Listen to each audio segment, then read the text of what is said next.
Hello everyone, welcome to my channel, and on this video we're going to be doing part 3 of the Django documentation series. So this video is going to be focusing on views and templates. Views and templates are very essential to Django. So now let's read a little overview on exactly what the views and the templates. A view is a type of web page in your Django application that generally serves a specific function and has a specific template. For example, in a blog application, you might have the following views: blog, homepage, entry page, etc., etc. But in our application, we're going to have an index page, a detail page, a question page, basically a question result page, and finally, we're going to create like a little algorithm in order for us to know if somebody has voted and what to do with the vote. And please don't forget to like, comment, subscribe, dislike, do something, because my channel is currently growing and it will be greatly appreciated if you do anything on my page. Okay, so this is where we left off. This is our Hello World program here. We have our environment set up, which is very beautiful. And we have our Hello World application that we have created, and we have the poll application that we currently have been working on. The first thing we're going to do is we're going to activate our environment. So we type env scripts that activate. As you can see here, our environment has been activated because you see the little env here, which matches the name that we have created for our environment. So what I like to do is I actually like to run the server first in order for me to see if the project is working or not. So that's what we're going to do right now. We're going to run the server, Python, manage.py, run server, boom. So our server is currently running. Here's our server. Let's refresh, and there you go. As you can see here, these are the URLs that are available for us. Since we don't have a home page yet, these are what are available for us. So let's take a look at our polls. And here it is, Hello World, you're at the poll index page, which is amazing. So now that I've tested it, let's go into writing more views. So now we're going to create the detail, the result, and the vote view. I'm going to type it in since I told you guys that typing it in is very important. So the first thing we're going to do is we're going to go to our polls/view file, and inside here, we're going to create our detail, result, and vote view. And the detail, they can also be written in a different way, but for right now, we're going to write it in a function-based view. As you can see underneath here, my server is still running to make sure that, well, we're not messing everything up. For me, it makes it much more easier to know if you mess up something. It gives you a feedback right away. But let's get coding.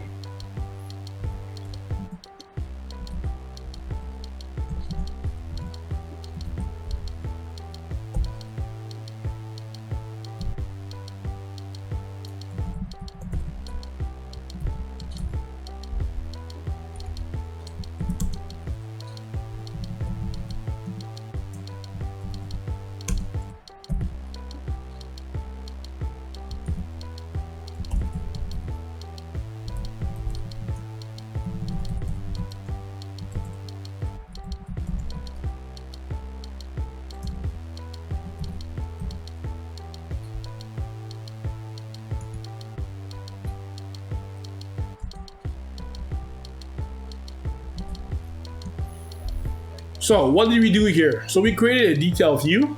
Inside this detail view, the detail view gets a request, and it also gets an ID that we're going to pass down.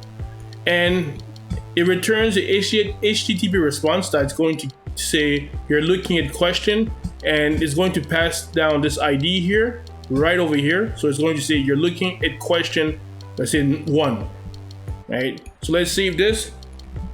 For the rest of the views, since they're very similar, let's just copy and paste this. Well, you guys make sure to type it, but for the sake of time, I'm going to copy and paste some of the code to make the video a little bit shorter, right? So we're going to copy this and paste this one more time. Okay. So the second view is a result view. So we're going to call it results view. And it's also going to get a request and a question. But the response is going to be a little bit different. Let's make this a little bit more exciting. So we're going to name the response, and we're pretty much going to write down what we wanted to say. Yeah. Okay. I'm not going to try to read.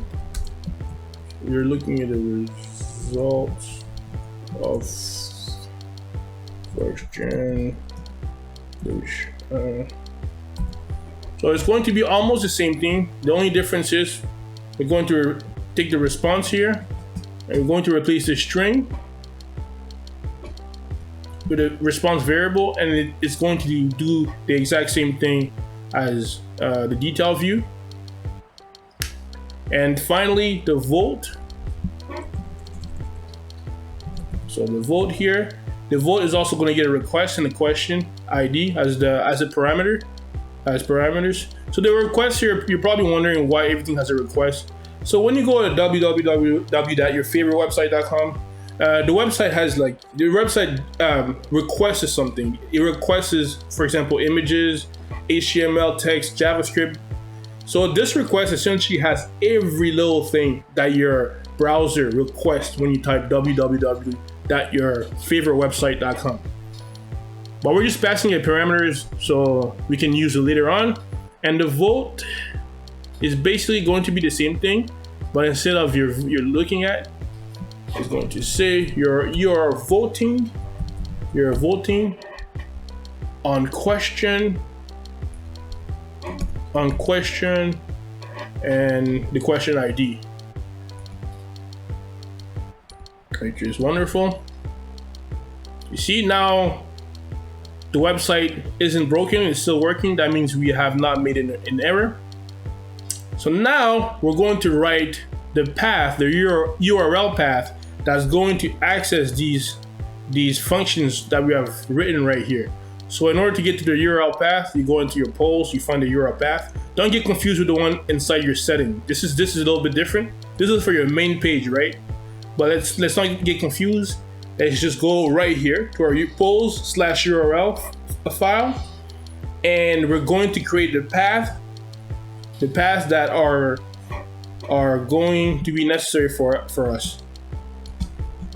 So the first path is going to be for the detail view. So I'm going to write the first path, but I'm going to copy and paste the rest just for the sake of the video to make it a little bit faster. So the first path is going to receive an integer named question/ID, but you can call it whatever you want. We're just going to call it question/ID to make it look beautiful with our code, right? You gotta make your code look beautiful and understandable. So anybody that reads your code is going to be able to connect this dot with this dot. Yeah, you see what I mean? You see where I'm going, guys? This guy is connected with this guy. So let's keep going. Now we have to type in the views dot detail. That's the detail view, and we're going to give the detail view a name. Well, the path, we're going to give the path a name called detail, which is amazing. The detail view with a detail name. And now for the third path, we're going to do the same thing, but the difference is we're going to give it a different URL, because if you don't give it a different URL, it's going to cause problems. You cannot have the same URL. So this URL, we're just going to add results to it, and everything else is going to be a bit different. So views, so that results, and we're going to name it, guess what? We're going to name it results, plural. Beautiful. We got our third path, and finally our final path is going to be almost the same also. we're going to pass it an ID, but we have to give it a different name. This URL is going to have the name vote, yeah. And the view that we're going to access is going to be called the vote view, the vote view, and we're going to name it vote. Don't forget, we gotta put it as a string, vote. Here it is, and we're going to save it. As you can see, we haven't broken anything. That means everything is beautiful. So now let me just make you understand what's going on right here. So this view here, this detail view, what's happening is when you put this little dot, we're telling it to go to a folder and on this current directory where this file is. So we say go to this directory, which is right here, and then let's find views. Let's find a file called views, which is right here. So if you click it, we go to the views, and the next thing is find detail. Where's detail? Detail is right here. So once you find details, now remember, once you find details, it gives you the detail view gets a request, and now the request gets also an ID from you, and therefore after it gets the ID from you, it will be able to return. Yes, it will be able to return this right here. So you guys want me to give it a try? So now let's go to our poll. So the detail view, all the detail view needs is basically an ID. So we just put an ID number 1 and press enter. Here you go, guys. You're looking at question number 1. So now let's try number 2. You're looking at question number 2. As you can see, it's currently working. The detail view is working. So now we have written a beautiful view that's kind of dynamic. We're now going to create a view that actually does something. This view is going to be the index view, and what we want to do is we want to display all the questions. Okay, we're going to call this latest question with latest question list. Okay, equal. All right, so now we have to go and get the information from the database or the back end, and our case is going to be from the model. So how do you access the data? All we gotta do is say type in from dot models, and we're going to import question. All right, so if you want to see where this is located, it's giving me an error because I haven't put any information right here. Right here, we have created this question model. So we're getting this class, and we're getting everything that's in here. So now we have to create a query set. A query set is how you talk to the database in order for you to get the information in the database. So in order for us to get it, we have to type in question.objects. If you know Python, basically you know everything in Python is an object. What an object is basically a thing that has variables inside of it and functions, and you can manipulate it, recreate it, and work with it pretty much. And our question that objects will have different variables and functions in which we can work with it. So one of the functions inside of our questions object is order by. That's what we're going to use. So we're going to order our list by publication date. So publication _ date.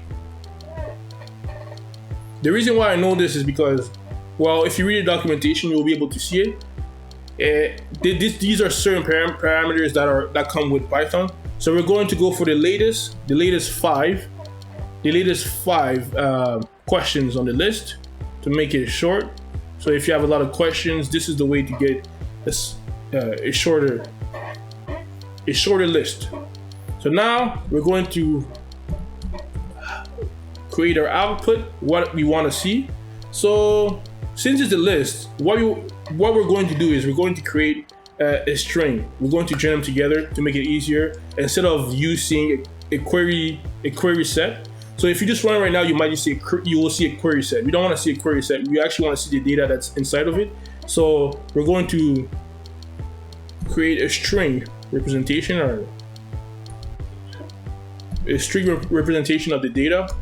Join. So we're going to join all the data, and this is how. Basically, this is like a for loop. It's a condensed version of a for loop. Okay, so we're going to question.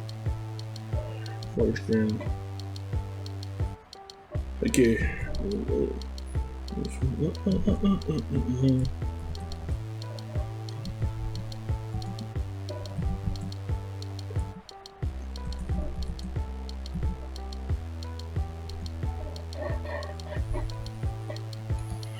So what does this for loop, what does it do? So we're saying for every question and latest question, return every single question that text. Basically the value of the question that text. So what we want is this, okay? In our models, this question that text is going to have the actual string of what we have written in our database. So we're telling this function is going to do that for us. It's going to return every single question that we have as a text or a string representation of it. And after that, it's going to join them together and create a big list. So let's save this. Okay, now there's no more error. So now let's go ahead and let's check our index folder, which is our first folder.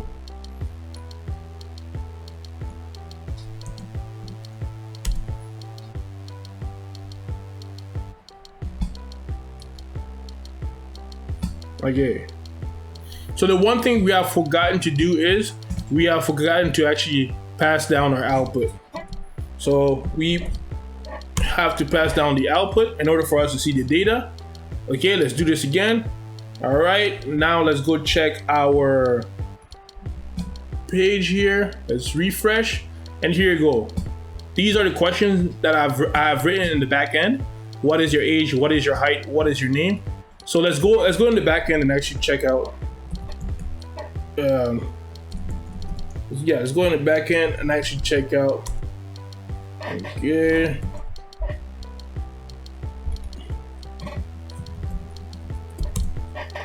So this is the back end. Let's save our password, which is very beautiful. So this is the questions that we have. Here are the questions in the back in our database. So let's add one more question just so that you guys see that is beautiful. So what else can we add? What is your favorite color? Okay, so we have to enter the date. Let's go now. Let's save. It's right here. What is your favorite color? So now let's go back to our polls front page. And here it is, guys. What is your favorite color? Wonderful.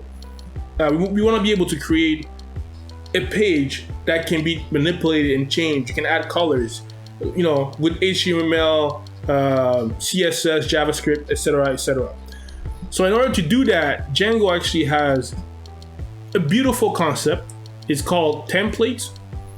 So basically, if you want to create a template, what you're going to have to do is you're going to go to your poll or your application folder. You're going to create a folder called templates.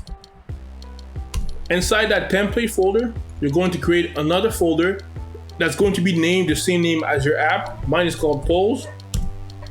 And inside that folder, you're going to create index.html page, which your website will have access to. And inside this beautiful index.html page, we're going to write. I'm going to copy and paste this. We're going to write this. This is basically Django. Okay. So what we're saying here is go to the back end, get all the latest questions. No, if there's latest question, basically saying if there is latest question, if there's any questions on your list, do this. So what does it do? So create an unorganized list of questions, of latest questions.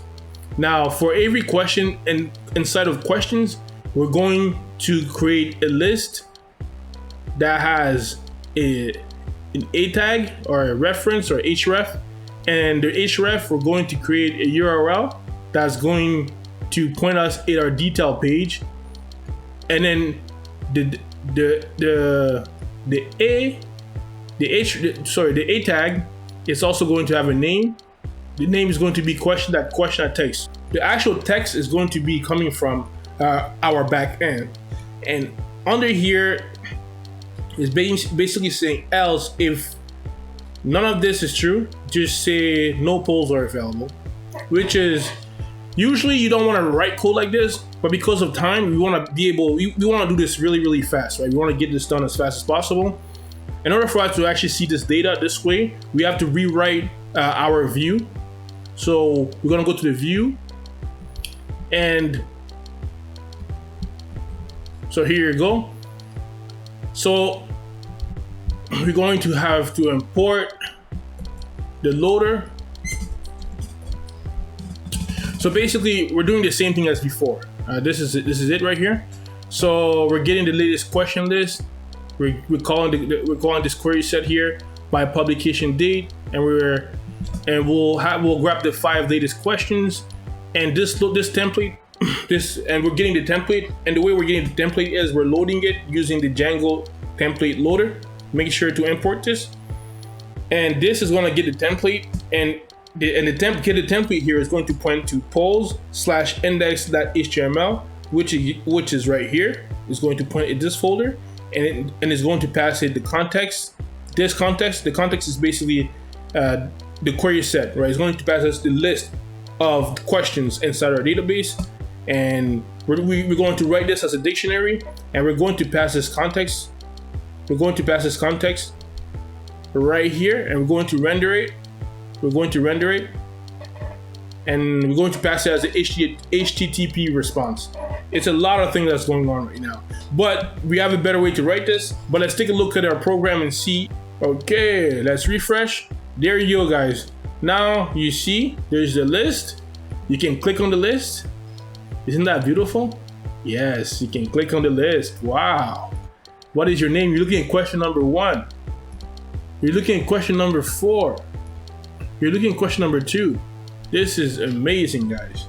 Very amazing. I'm going to show you guys a better way to actually do this.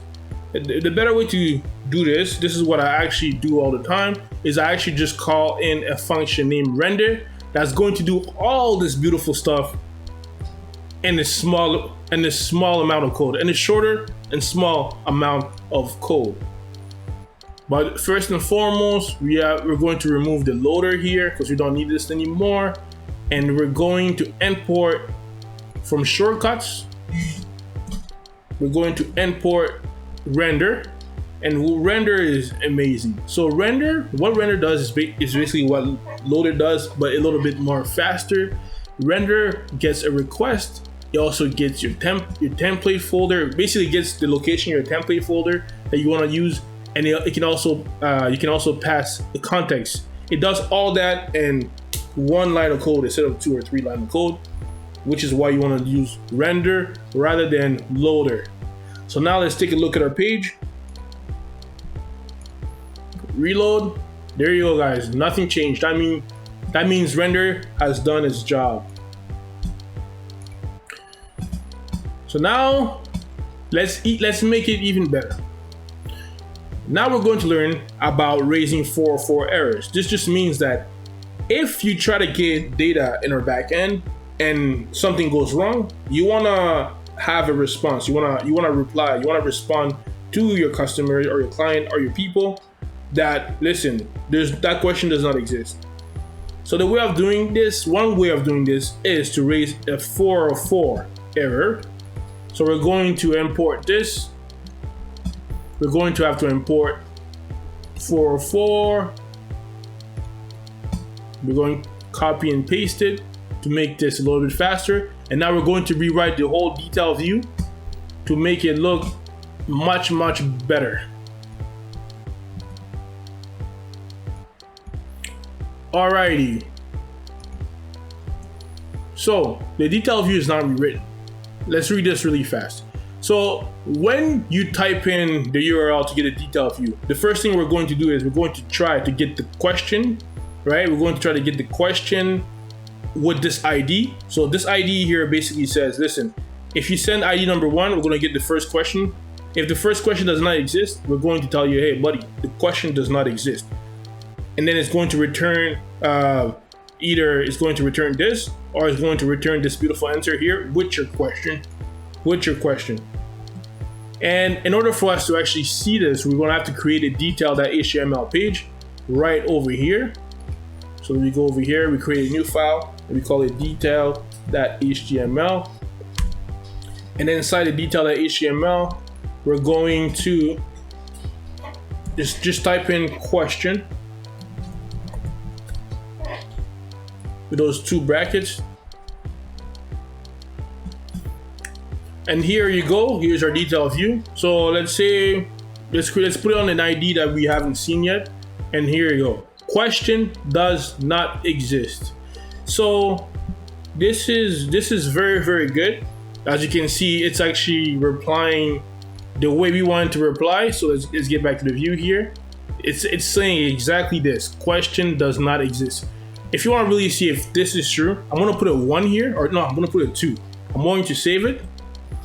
Okay, and we're going to go back to our Google Chrome, and we're going to refresh it. And here it is, guys. The 2 just appeared, which means it is working. If the ID does not exist, it's going to tell you that it does not exist. So now, there's actually a better way to do it. It's actually called getObject.404. GetObject.404 is going to do exactly the same thing, but in a shorter amount of code. This is what makes Django beautiful. Django just wants to make your life easier. That's all they want to do. They want to make your life easier. So I choose Django because Django wants to make my life easier. And we're going to copy and paste this so that my video doesn't go for hours and hours. So here you go. First, we're going to have to import getObject R404, which is right here. GetObject R404. We import it. So let's remove this because we're not using this anymore. And here it is. So now the detail view is going to do exactly the same thing, but the lines of code are shorter and better. So let's test this out again. Let's go here. Here you go. No question matches the given query. They got a better way to write this. And now let's go back to our poll page to make sure everything else is working. There you go, guys. Everything is working just the way we want it. So now what we want to do is we actually want to make our template a little bit better. So instead of just having this, we're going to create a better template, a better look to it, right? So we're going to make it look like this. So the H1 is going to have a question. It's going to be a question. When you click the detail view, it's going to give you the question text as a title, or H1, and it's going to loop through all the questions, and it's going to give you the choices inside of the question. Let's go ahead and take a look at it.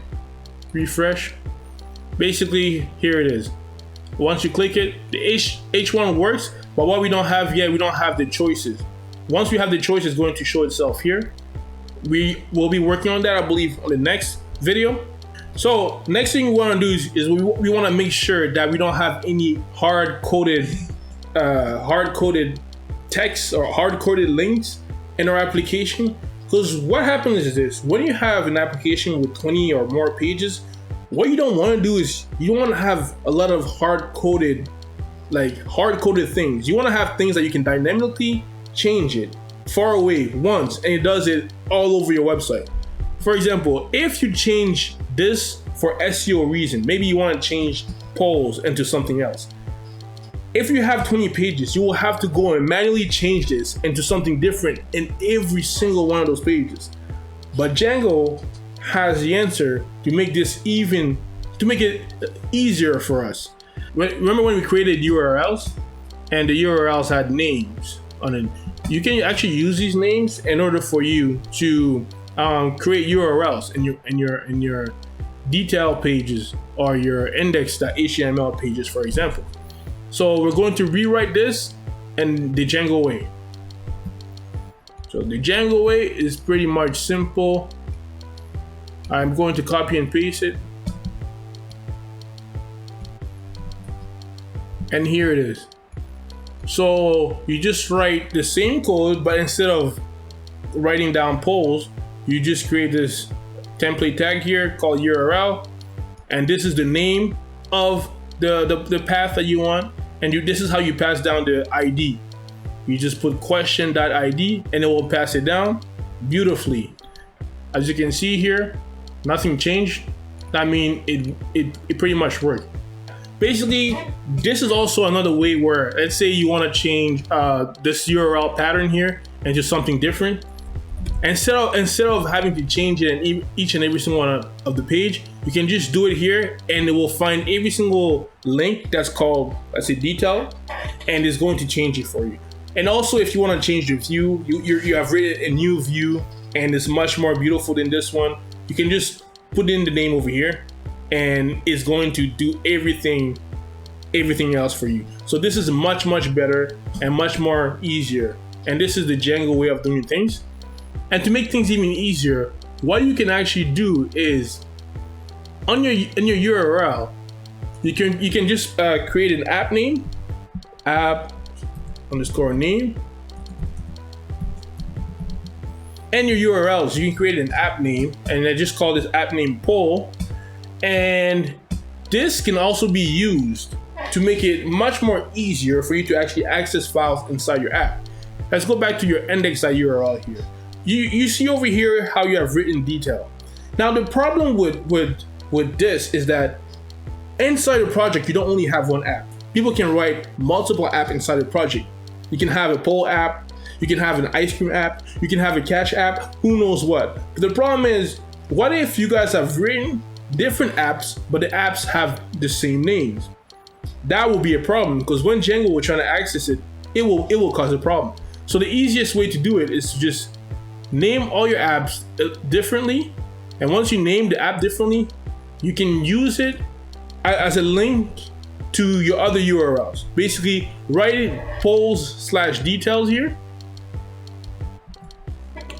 It will basically what will happen is it's gonna search all the URL. It's going to find an app name polls, and then inside the app name polls, it's going to find the detail, and then it's going to spit back this information. This is another thing that makes Django very beautiful. So let's take a look at our application.